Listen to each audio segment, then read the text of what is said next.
May napanood akong video. Video ni Sir AJ Perez. Napakagandang mensahe. Ito ang nasabi sa video. Napaka-importante talaga ng pangarap sa isang tao. Kasi kapag wala kang goal, para kang nagbabasketball nang walang ring. Kumpleto ka ng jersey, may referee, may court, may fans. Na ang galing-galing mong magpasa ng bola, na ang galing-galing mong mag-layup o magpa-shoot ng bola. Ginagawa mo ang best mo, kahit pagod na pagod ka na. Pero ang ending, naubos ang oras ng walang nanalo. Ganon din sa ating mga content creator. Akala natin, pagod tayo. Pagod na pagod. Kakaisip, kakagawa ng content. Walang goal. Pakiramdam mo tuloy, nauubos ang oras mo. Walang magandang resulta.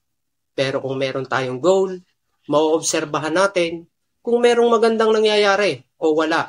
Kailangan may malinaw tayong goal maging content creator.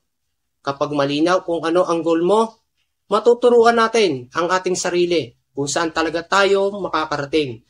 At ito ang panahon na makikita ng mga viewers mo ang bawat hakbang na pupuntahan mo.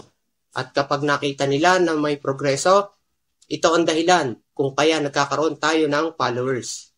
Dahil nakita nila kung ano ang goal mo. Yun ang vision nila. Kaya gusto nilang sumama at sumabay. Kaya napakahalaga na mayroon tayong tinatawag na goal sa pagiging content creator.